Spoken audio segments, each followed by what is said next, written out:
The Great Hall of Velthus Prime was built to make everyone feel small. Its ceiling stretched so high that clouds sometimes formed inside it. Representatives from 47 species sat in their assigned sections, arranged in a circle around a central platform. The design was meant to show equality. In truth, it showed who had power and who did not. Admiral Kim Tai-ho stood at the human section with his hands clasped behind his back. He wore his dress uniform, decorated with medals from 30 years of service. Beside him sat Park Yuna, the chief diplomat of Earth. She was a small woman with gray hair and calm eyes that revealed nothing of her thoughts. They had traveled 8 days through deep space to reach this emergency summit. 8 days of hoping that the Galactic Concord would finally act like the alliance it claimed to be. Hi. Arbiter Mulketh rose from his elevated seat. He was a Varani, tall and thin, with blue-gray skin that shifted colors with his mood. Right now, it was pale, the color of careful neutrality. "We have reviewed the incident at New Busan," Mulketh announced, his voice echoing through translation devices across the chamber. "The attack by the Velith swarm resulted in significant loss of human life. The Concord offers its condolences." Tai-ho felt his jaw tighten. Significant loss of life. 4 million people, families, children, an entire colony world burned to ash while they sent distress signals that nobody answered for 3 weeks. However, Mulketh continued, "After careful study, the Arbitration Council has determined that New Busan was established in disputed territory. The Velith swarm's claim to that region predates human settlement by 2 centuries. A murmur went through the chamber. Tai-ho heard approval in those alien voices. Relief. They were going to do nothing, and they were happy about it. Therefore, the Concord cannot authorize military response. Additionally, to prevent future conflicts, humanity is directed to evacuate all frontier colonies and consolidate within the inner sphere boundaries established in the original membership. Treaty 17 worlds. They wanted humanity to abandon 17 worlds that generations of humans had built with their own hands. Park. Yuna leaned forward slightly. "May I speak, High Arbiter?" Mulketh's skin flickered to a warmer shade. He expected pleading, begging. That was what junior species did when they received unfavorable rulings. "You may." Yuna stood slowly. She was 63 years old and had spent 40 years in diplomatic service. She had negotiated trade agreements, border disputes, and refugee crises. She had always believed that patience and good faith would eventually earn humanity its place among the stars. "I have one question," she said. Her voice was soft but carried perfectly through the chamber's acoustics. "Did any member species receive our distress calls from New Busan?" Silence fell over the assembly. Mulketh's skin went pale again. "I do not see how this is relevant to. It is a simple question. High Arbiter. Our colony sent distress signals for 22 days before the final transmission. Standard Concord protocol requires any member who receives such signals to relay them to Central Command and render assistance if possible.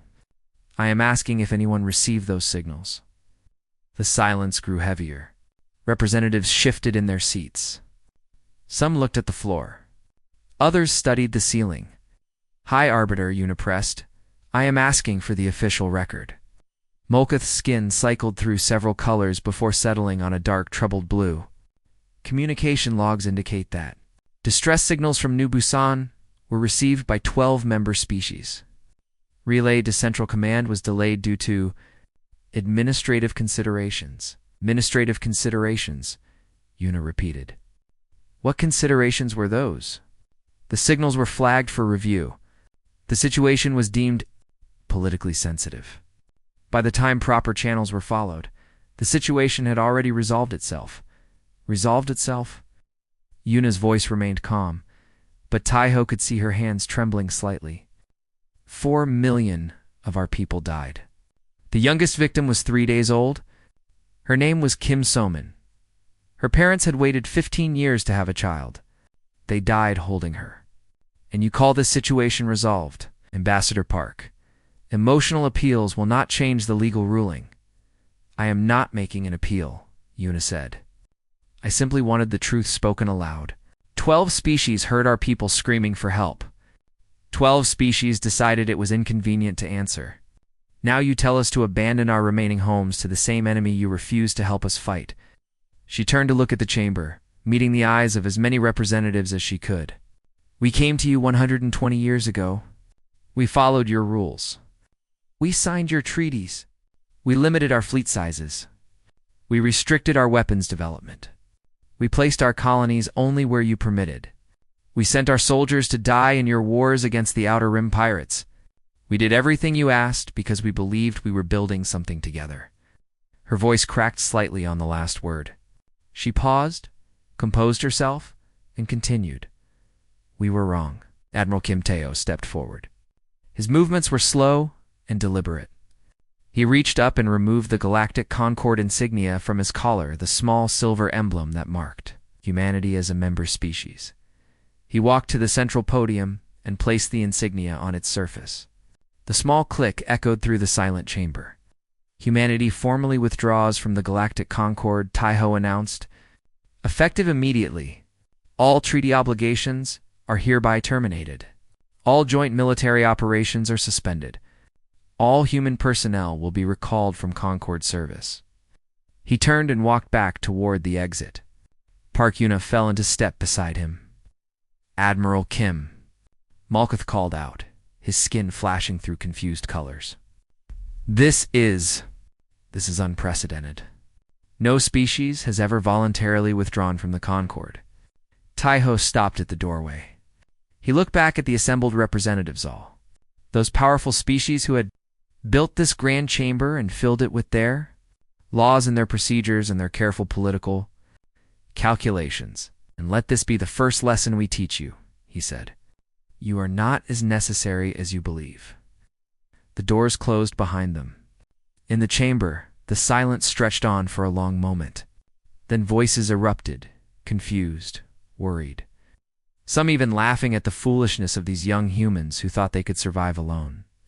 High Arbiter Malkuth did not laugh. He stared at the small silver insignia sitting on the podium. Something about this moment felt wrong. He had expected anger. He had expected threats, demands, desperate bargaining.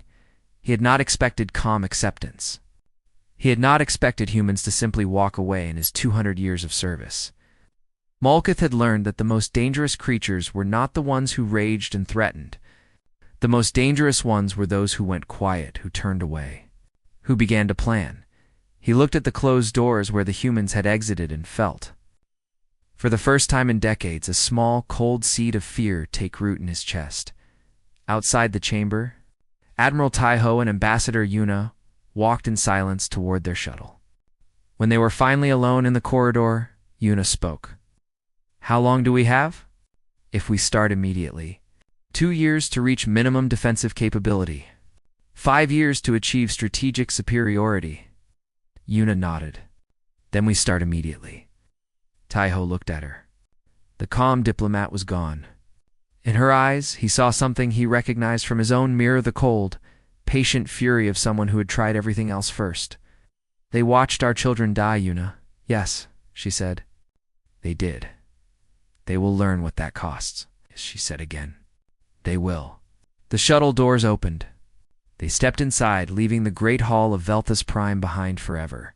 In that moment, though no one in the galaxy understood it yet, the war had already begun.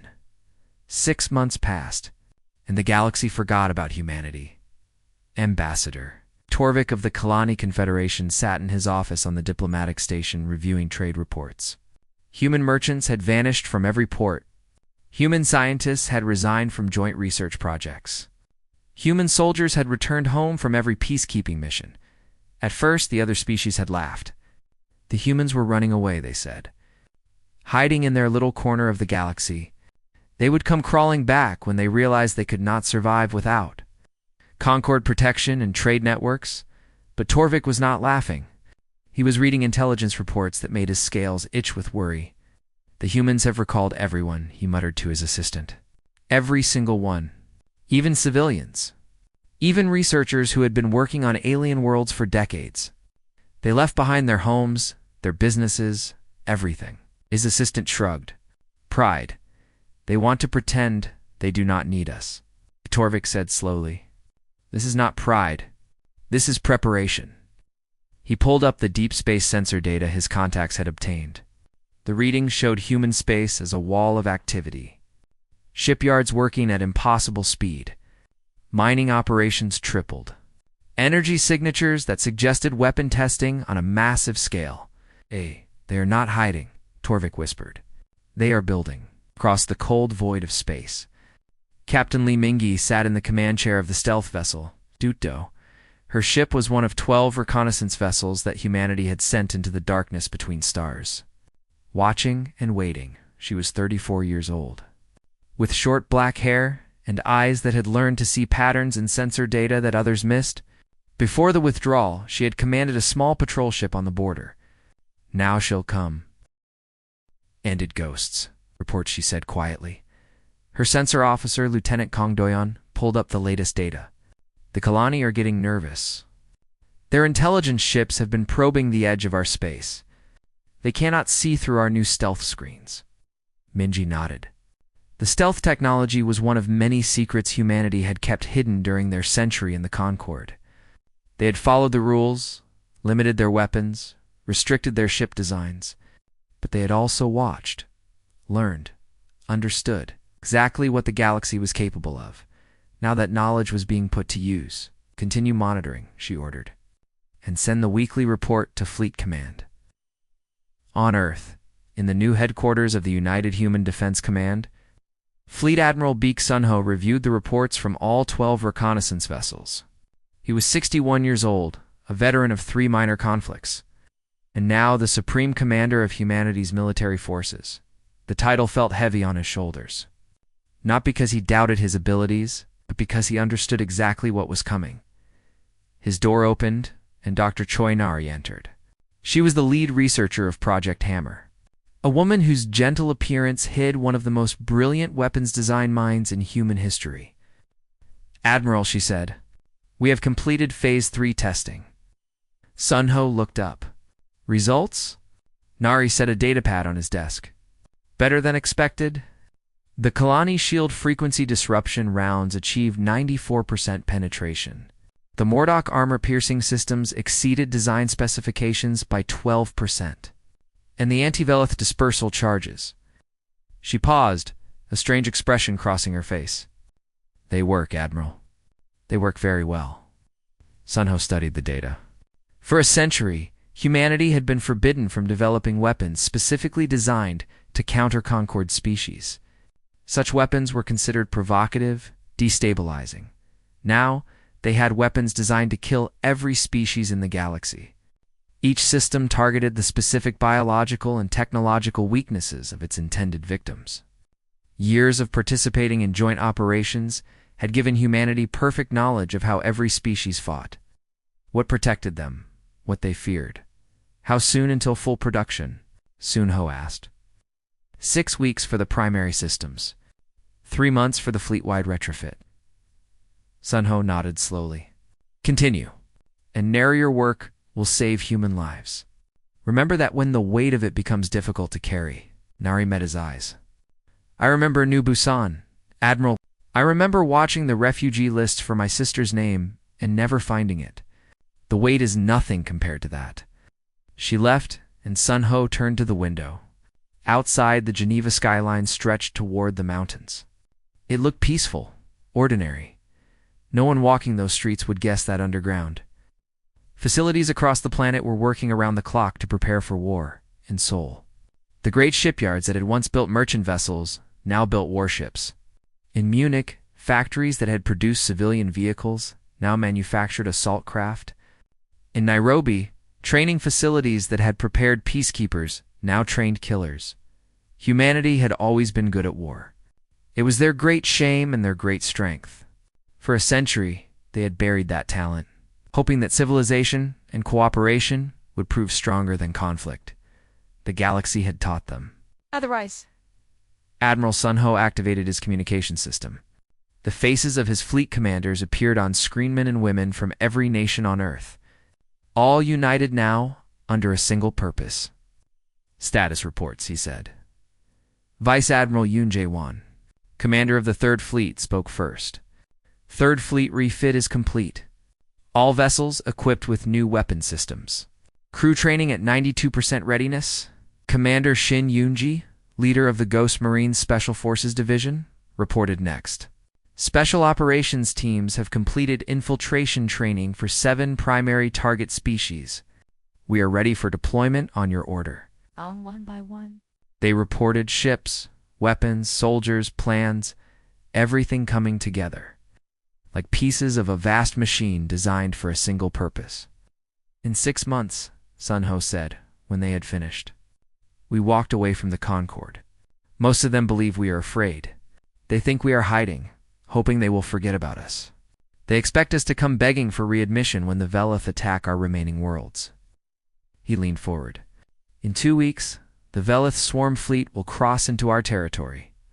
They believe they are coming to crush a weakened, isolated enemy. They will find something else entirely. Vice Admiral Yoon spoke carefully. Admiral, are we certain about the timing? Our forces are ready, but we had planned for another 3 months of preparation. The Velith have forced our hand, but perhaps that is for the best. The longer we wait, the more the galaxy will prepare. We must demonstrate our capabilities before they understand what they are facing. Its Sunho stood. For a century, we built what they told us to build. We fought how they permitted us to fight. We followed their rules while they watched our children die. No more. He looked at each face on the screen, seeing the same cold resolve he felt in his own heart. When we return to the galaxy, they will not recognize us. The humans, they knew, the patient ones, the peaceful ones. The ones who followed rules and filed complaints and waited for justice. Through proper channels, those humans died with New Busan. What remains is something older, something they have forgotten existed. What is that, Admiral? Commander Shin asked. Sunho smiled, but there was no warmth in it. Humans who remember that we conquered our own world through 10,000 years of war. Humans who remember that peace was always a choice, never a weakness. Humans who remember exactly how good we are at destruction when we stop pretending otherwise. He ended the conference and turned back to the window. Somewhere out there, the Velith swarm was moving toward human space. Confident in their numbers and their strength, they had no idea what was waiting for them. In her quarters on the Docto, Captain Lee Mingi received the priority alert. She read it twice, then called her crew to stations. The Velith fleet has been detected, she announced over the ship's internal communications. 300 warships. They will reach our border in 14 days. She felt the ship come alive around her as her crew prepared for action. They would not fight. The Docto was a reconnaissance vessel, not a warship. Their job was to watch, to report, to count the enemy's strength and movements. Let them come, she whispered to herself. Let them see what happens when humanity stops being polite. Oh. The galaxy had 6 months of silence. It mistook that silence for defeat. Soon, it would learn that silence was merely the sound of humanity preparing its answer, and the answer was going to be loud. The Velith. Swarm fleet emerged from hyperspace like a storm of metal and hatred. 300 warships, each one a twisted mass of biological and mechanical components, spread across the darkness in perfect formation. Fleetmaster Kethrick stood on the command deck of his flagship, watching the tactical display with 4 of his 8 eyes. The humans had retreated to this worthless border system, abandoning their outer colonies. Easy prey, just as he had predicted. Scan the system, he ordered. Find their defenses. His sensor officer worked quickly. Fleetmaster, detecting 40 human vessels near the 4th planet. Light cruiser class. They appear to be holding position. 40 ships. Kethrick's made a sound that served as laughter among his kind. They send 40 ships against 300. The withdrawal has made them desperate and foolish. Should we offer them terms of surrender? No. The New Busan operation was too clean. Too quick. This time, we will take prisoners. Let them scream so their homeworld can hear. Kethrick raised his upper arms in the gesture of attack. All ships advance. Standard hunting formation. Across the void, Vice Admiral Yoon Jae-won watched the Velith fleet begin its approach. He sat in the command chair of the Soul's Vengeance. The flagship, of humanity's third fleet. Around him, his bridge crew worked with calm efficiency. Admiral! Enemy fleet is advancing, his tactical officer reported. They have not attempted communication. They would not, Yoon said quietly. They came here for blood, not negotiation. He studied the display. 40 human ships against 300 Velith. On paper, it was suicide. The old rules of galactic warfare said they should retreat, call for help, file a complaint with the Concord, but there was no more Concord. And the old rules no longer applied. All ships, Yoon announced, execute Pattern 7. Weapons free on my mark. The third fleet began to move. Not in retreat, but forward directly toward the Velith swarm in formations that no Concord battle manual had ever described. These were human formations developed in secret, tested in simulations that used everything humanity had learned about. Velith tactics. Kethrix watched the human ships advance and felt his first moment of confusion. They are attacking. 40 against 300? They appear confident, Fleet Master. Confidence born of ignorance. Target the lead ship. Show them the universe turned white. The first volley from the third. Fleet struck the Velith formation like a hammer from heaven. Missiles carrying Dr. Choi Naris anti-Velith dispersal charges detonated in perfect sequence. The charges had been designed to target the biological components of Velith ships, disrupting the neural networks that allowed their vessels to function. 12 Velith ships died in the first 3 seconds. Not damaged. Not disabled. Dead, their systems going dark, their crews dying as their own ships turned against them. Kethrix staggered as his tactical display erupted in warning signals. What how, Fleet Master? Unknown weapon type. Our shields are not stopping them. Return fire. All ships, return fire. The Velith fleet unleashed a storm of plasma and biological projectiles toward the human ships. It should have been overwhelming. It should have torn the tiny human force apart. The humans were not there. They had moved during the chaos of the first strike. Shifting positions with precision that seemed impossible, Velith targeting systems locked onto empty space while human ships struck from unexpected angles. Vice. Admiral Yoon watched the battle unfold on his display and felt a cold satisfaction. Report. 47 enemy ships destroyed. No casualties on our side. The enemy fleet is attempting to reorganize. Do not let them. Yoon's voice was ice. All ships execute Pattern 9. Target their command vessels. The third fleet split into 5 groups, each moving independently but coordinating through communication systems that the Velith could not detect or jam. They struck from 5 directions at once. Focusing their fire on the largest Velith ships, Kethrix watched his fleet die around him. His second-in-command was screaming orders that no one followed. His tactical display was a mess of red signals and death notifications. This is not possible, he said. They are only 40 ships. They are humans. They are nothing. A human missile struck his flagship's shields. The shields, designed to withstand standard Concord weapons, flickered and failed. The missile continued through, striking the engine section. Kethrix felt his ship shudder. Warning lights filled the command deck. Damage report. Engines at 30%. Secondary weapons offline. Fleet Master, we must retreat. I retreat.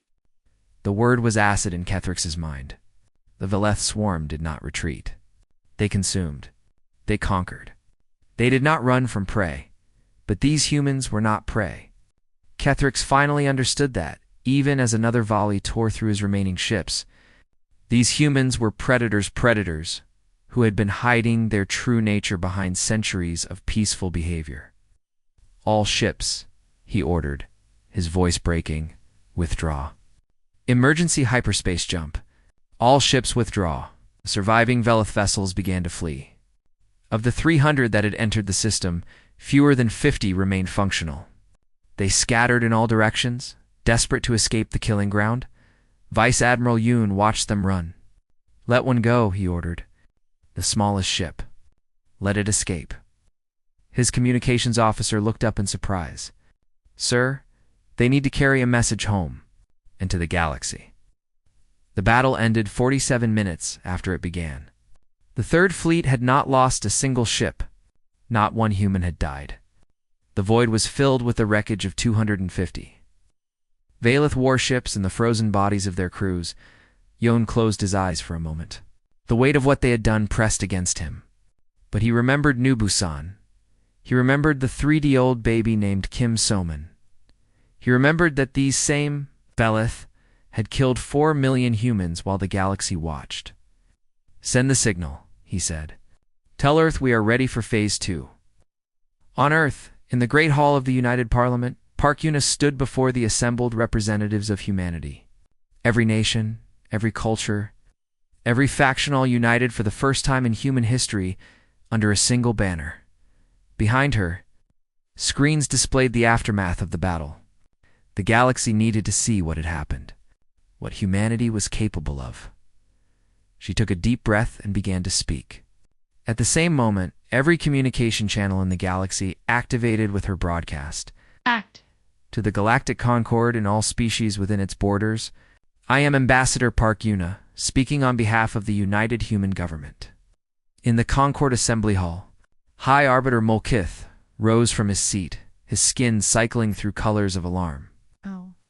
You watched 4 million of our people die and called it inconvenient. You ordered us to abandon our homes. You believed we were weak because we followed your rules for a century. On Kalani Prime, Ambassador Torvik watched the broadcast with growing horror. We followed your rules because we chose peace. We believed that civilization, cooperation, and good faith could overcome the differences between our species. We believed that if we were patient, if we proved ourselves trustworthy, you would eventually treat us as equals. Across the galaxy, billions of beings stopped what they were doing to listen. You taught us otherwise? When our colonies burned, you calculated political advantage. When our children screamed for help, you reviewed administrative procedures. When our people died, you called it inconvenient and asked us to give up more. Yuna's voice remained steady, but her eyes burned with controlled fury. 3 hours ago. The Velith swarm sent 300 warships to attack our territory. They expected easy prey. They expected the weak, obedient humans they had known for a century. She paused. They found something else. 40 of our ships destroyed 250 of theirs in less than 1 hour. We suffered 0 casualties. The display behind her showed the battle footage. Across the galaxy, representatives of species who had dismissed humanity as a minor power watched in stunned silence. Humanity hereby declares war on the Velith. Swarm, we will pursue them until they surrender, unconditionally, or cease to exist as a military power. We will accept nothing less than complete victory. She leaned forward slightly. To the other species of the galaxy, the Concord's Mutual Defense Pact legally obligates you to defend the Velith. If you honor that obligation, you will be considered enemies of humanity and treated accordingly. If you remain neutral, we have no conflict with you. You have 6 hours to decide what you are. Broadcast ended. Park Yuna stepped back from the podium as the Parliament erupted in cheers. Outside, across every human world, celebrations began. For the first time in 6 months, humanity was no longer hiding, no longer waiting. They were fighting back. In the Concord Assembly Hall, chaos reigned. Representatives shouted at each other, argued about treaty obligations, demanded emergency sessions. High Arbiter Molkith sat in silence, staring at the empty podium where a human insignia still rested from 6 months ago. He understood now what that calm departure had meant. Humanity had not been retreating. They had not been surrendering. They had been preparing for this moment, preparing to show the galaxy exactly what happened when you abandoned 4 million innocent people to die. The galaxy had created this. The galaxy had taught humanity that peace was impossible. And now the galaxy would face the consequences. Molkith looked at the battle footage still playing on the screens. 40 ships against 300. 0 human casualties. For a century, humanity had been holding back. Now they were not. The ultimatum expired, and the galaxy showed its true nature. 14 species immediately declared neutrality, abandoning the Velith to their fate. They had seen the battle footage. They had calculated the odds. They wanted no part of what was coming. 7 species honored the Mutual Defense Pact. The Mordock hegemony, proud and ancient, announced their fleets would join the war against humanity. The Kalani Confederation, bound by old alliances, followed. 5 smaller powers added their forces to the coalition. They believed numbers would save them. 3,000 ships from 7 species against humanity's fleet of 400? The mathematics seemed obvious. They were about to learn that. Mathematics meant nothing against an enemy who had spent 6 months learning exactly how to kill them, Commander. Shin Young-ji dropped through the atmosphere of the Velith homeworld in a single-person assault pod. Around her, 47 other pods fell like burning stars, carrying the Ghost Marines toward the most heavily defended position in Velith space. Their target was the Queen Mother, the central intelligence that controlled the entire swarm. Kill her, and the Velith would become disorganized, confused, vulnerable. Capture her, and the war could end in days instead of years. Yunji hit the ground hard, her armor absorbing the impact. She was up and moving within seconds, her weapons already targeting the Velith guards rushing toward the landing zone. All units. Report, she said into her communication system. Unit 2, operational. Moving to position. Unit 3. 1 casualty. Continuing mission. Unit 4. Engaged with heavy resistance. We can handle it. Yonji smiled grimly. The Ghost Marines had trained for this exact operation. Every tunnel, every guard rotation, every security system, they knew it all. Human intelligence operatives had been studying the Velith for decades, pretending to be simple observers while memorizing every detail that might one day be useful. That day had come. The assault on the Queen Mother's chamber took 4 hours. The Velith fought with desperate fury, throwing thousands of soldiers at the small human force. The Ghost Marines killed them efficiently, without hatred, without mercy. This was not anger. This was surgery. When Yunji finally stood before the Queen Mother, a massive creature, the size of a building, surrounded by dead guards, she felt no triumph. Only completion. Our swarm attacked our colony, Yunji said through her translation device. You killed 4 million of our people. Children, families, innocents who had never harmed you. The Queen Mother's many eyes focused on the small human before her. You are one creature. I am millions. You cannot kill what is eternal. We are not here to kill you. Yunji raised her hand, and her Marines moved forward with containment equipment. We are here to take you. And when your children learn that their mother is our prisoner, they will surrender or they will watch her die. Either way, your war is over. The Velith War ended 3 months after it began. The Queen Mother's capture shattered the swarm's command structure. Without her guidance, the Velith fleets fell into confusion. Fighting each other as often as they fought humanity, the 7 allied species watched in horror and pressed their own attack. Believing that humanity was distracted, they were wrong. Admiral Kim Tae-ho stood on the bridge of his flagship. The Inchin, as the First Fleet engaged the Mordock hegemony forces at the edge of their home system, he was no longer the quiet diplomat who had removed his insignia at Velthus Prime.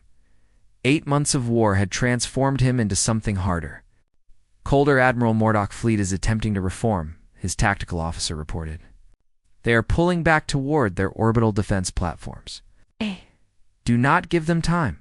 Tae-ho studied the battle display. 4th Squadron, target their shipyards.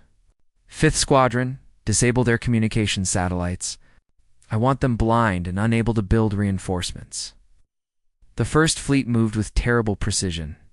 Human ships struck exactly where they would cause the most damage, avoiding civilian targets but destroying every military asset they could reach. This was humanity's strategy. They were not conquering. They were not colonizing. They were systematically dismantling the ability of their enemies to ever threaten them again. Every shipyard burned. Every weapons factory destroyed. Every military academy reduced to rubble.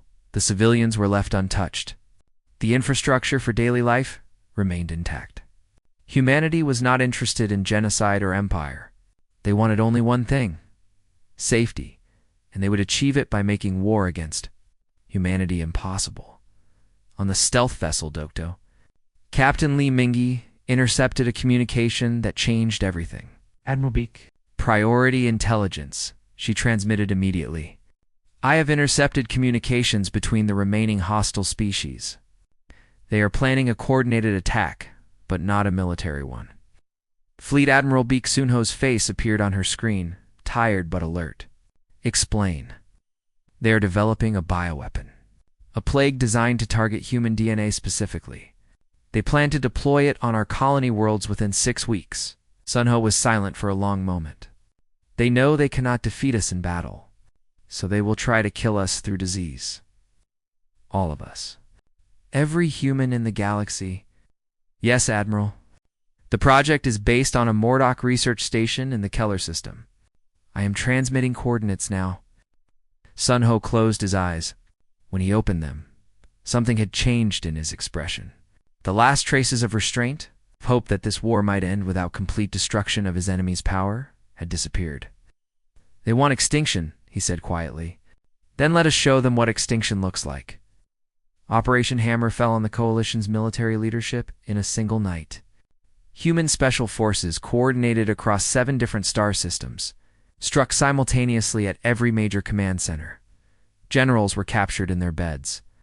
Admirals were taken from their own flagships. Strategic planning facilities were stormed and emptied. In 12 hours, humanity removed the entire military leadership of 7 species from power, not killed. When possible, captured. Humanity collected them like game pieces removed from a board. Leaving their governments headless and confused, the bioweapon research station was destroyed completely. The scientists working on the plague were arrested and transported to human space for trial. The data was erased from every system that had ever stored it. Counselor Brenneth of the Mordock hegemony sent a desperate message to High Arbiter Molkith at the Concord Assembly. You must intervene. The humans have taken our entire military command. Our fleets have no leadership. Our defenses are in chaos. Molkith read the message and felt the weight of history pressing down on him.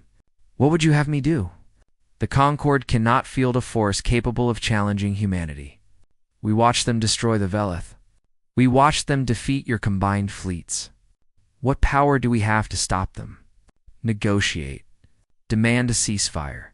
Threaten sanctions. Threaten them with what? We already abandoned them once. We already showed them that our treaties mean nothing. Why would they believe any promise we make now? Brenneth had no answer. Molkith ended the communication and sat alone in his chambers. Thinking about how the galaxy had arrived at this moment, he remembered the day the humans had walked out. He remembered thinking they were foolish, dramatic, destined to fail. Now he understood that they had been warning the galaxy. They had given the Concord one last chance to treat them fairly. And the Concord had failed. Everything that was happening now, every battle, every captured commander, every destroyed shipyard was a consequence that the galaxy had brought upon itself. On the human flagship Incheon, Admiral Kim Taiho received word that the Coalition's last organized fleet had surrendered. The war was effectively over.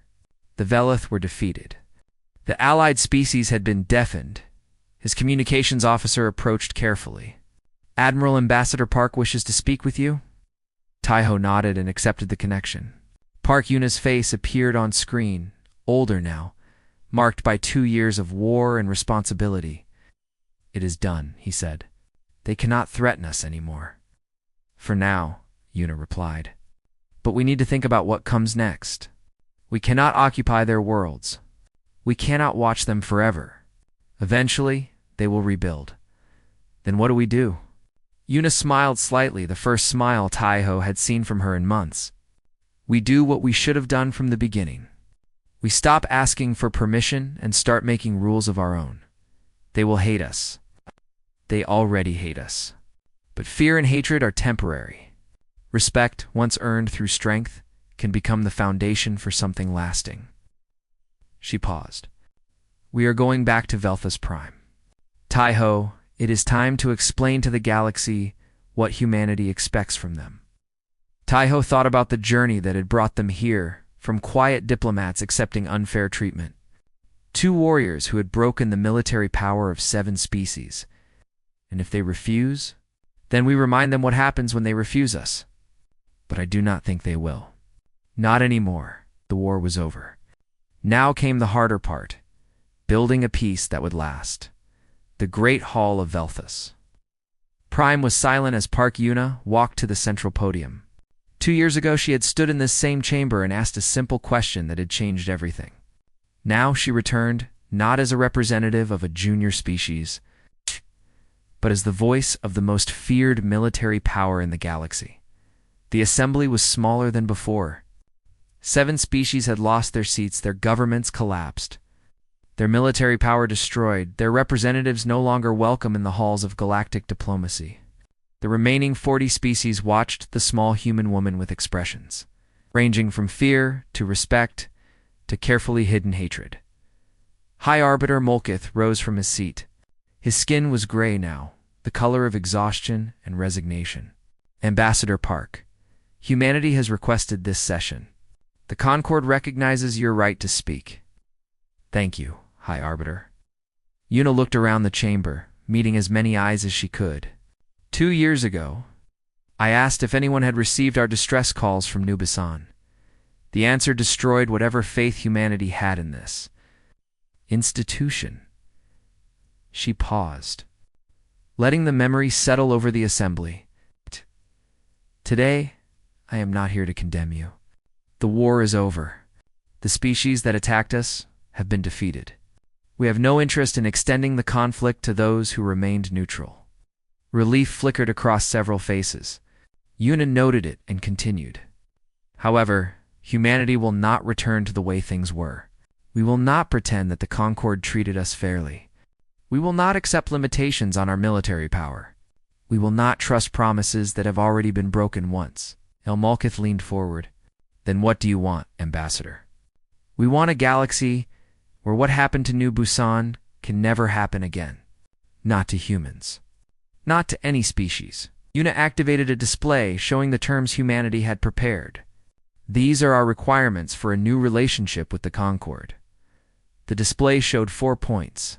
First, the Concord will establish a true mutual defense obligation. When any member species sends a distress call, all members will respond. No exceptions. No administrative delays. No political calculations.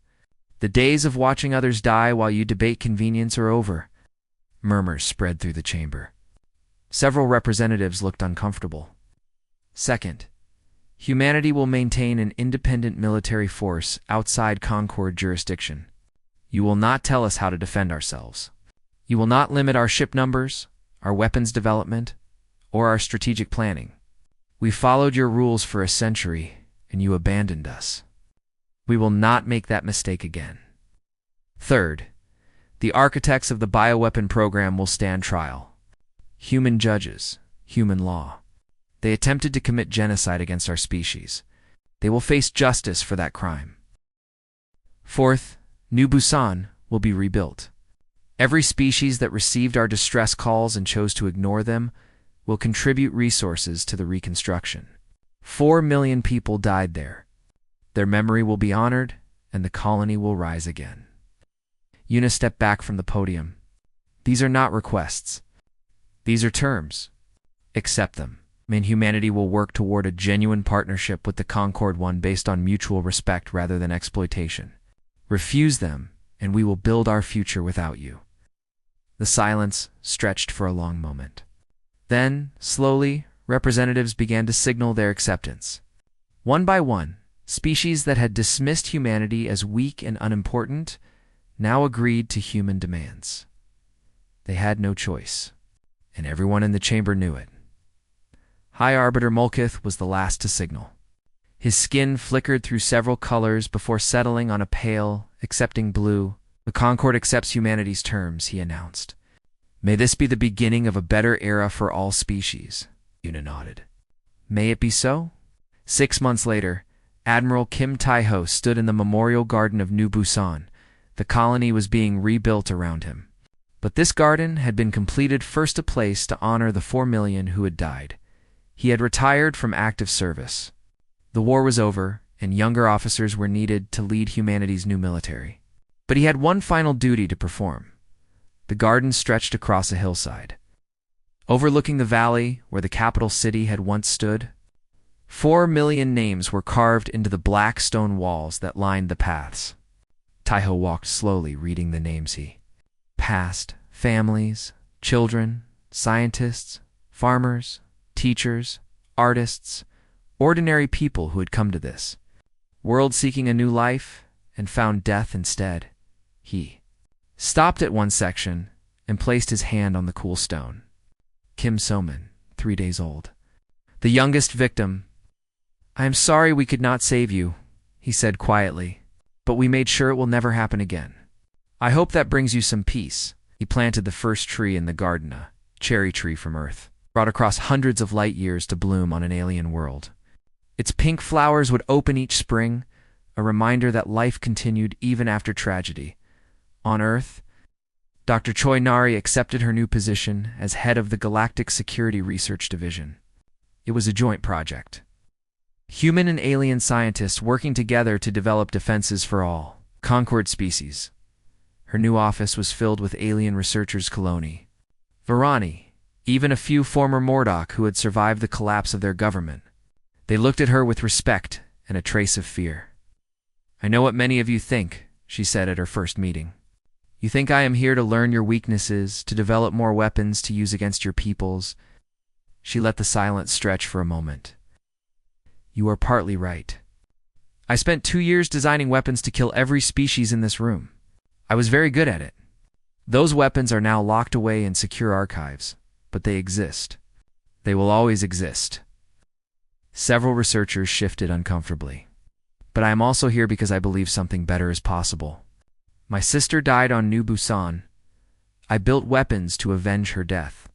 Now, I want to build something that honors her life, a galaxy where no one has to experience what my family experienced." She looked at each researcher in turn. "I am not asking you to trust me. Trust is earned over years, not offered in speeches. I am asking you to work with me. Let us build defenses that protect everyone. Let us prove that what happened before does not have to happen again." Slowly, one by one, the researchers nodded. In deep space, Captain Lee Minji took command of humanity's new flagship, the Eternal Dawn. Her mission was different from any she had served before. Not reconnaissance, not combat, but exploration.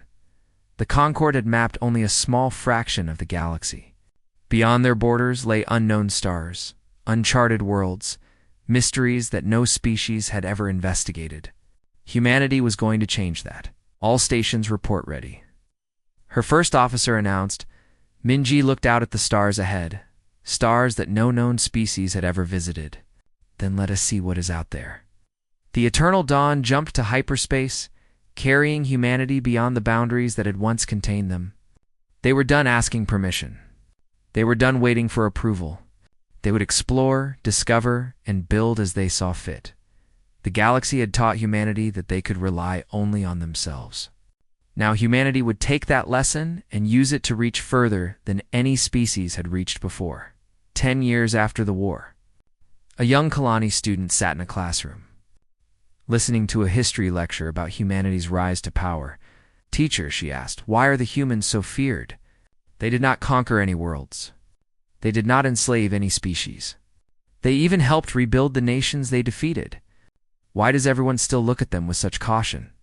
The teacher, an elderly Kalani who remembered the war, considered the question carefully. "Because of what they represent," he finally said. "For a century, humanity wanted peace. They worked for peace. They believed in peace. They accepted unfair treatment, limited their own power, followed rules designed to keep them weak, all because they believed that cooperation was better than conflict." He paused, letting the weight of his words settle. "When we showed them that peace was impossible, when we abandoned their people to die and expected them to simply accept it, they became better at war than any species in galactic history." Not because they loved violence, they clearly did not, but because they were capable of it in ways we never imagined. The student frowned. So we fear them because they are strong? No. The teacher shook his head. We fear them because they are capable of anything. They can be the most peaceful, cooperative partners in the galaxy, or they can be the most devastating enemy any species has ever faced. They choose which to be based on how they are treated. And that is terrifying, because it means the responsibility for what humanity becomes lies partly with us. If we treat them fairly, they will be our greatest allies. If we betray them again, he did not finish the sentence. He did not need to. On Earth, in a small garden overlooking the mountains, Park Yuna sat in quiet contemplation. She was old now, her hair white, her hands marked with age, but her eyes remained sharp, watching the stars appear as evening fell. A young reporter had come to interview her, asking about the war, the peace, the changes that had transformed the galaxy. Do you have any regrets, Ambassador? Yuna thought about the question for a long time. She thought about the 4 million dead on New Busan. She thought about the thousands who had died in the war that followed. She thought about the species that had been defanged, their power broken, their pride crushed. We gave them a century of good faith, she finally said. We followed their rules. We accepted their limitations. We believed that patience and cooperation would earn us respect. She looked up at the stars. They gave us graves. They watched our children die and called it inconvenient. They planned to commit genocide against our entire species rather than accept our right to exist as equals. So we gave them 2 years of war. 2 years of showing them exactly what humanity is capable of when we stop being polite. The reporter waited. And they gave us respect. Fear, certainly, but also respect. The kind of respect that only comes when others know you can destroy them, but choose not to. So your regret. Yuna's expression softened into something like sadness. I regret that we had to teach them the lesson at all. I regret that a century of good faith meant nothing until we proved we could kill them. I regret that peace only became possible after we demonstrated our capacity for war. She turned back to the stars, where human ships now traveled freely, where human colonies grew without fear, where humanity had finally claimed its place among the powers of the galaxy. But I do not regret what we did. I only regret that we had to do it. The reporter left and Yuna sat alone in her garden, watching the stars. Somewhere out there, the eternal dawn was exploring unknown space. Somewhere, Admiral Kim Taiho's cherry trees were blooming on New Busan. Somewhere, Dr. Choi Nari was working with alien scientists to build defenses that would protect everyone. The galaxy had tried to break humanity. Instead, it had awakened something that had been sleeping for a century, the ancient, terrible strength that had carried humans from caves to cities to starships. That strength was awake now, and the galaxy would never forget it. Yuna smiled slightly and closed her eyes. Peace had come at last. Hard-won, blood-soaked peace. Built on the ashes of 4 million dead and the ruins of enemy empires, it was not the peace she had dreamed of when she was young. But it was real. It was lasting. And it was theirs. That would have to be enough.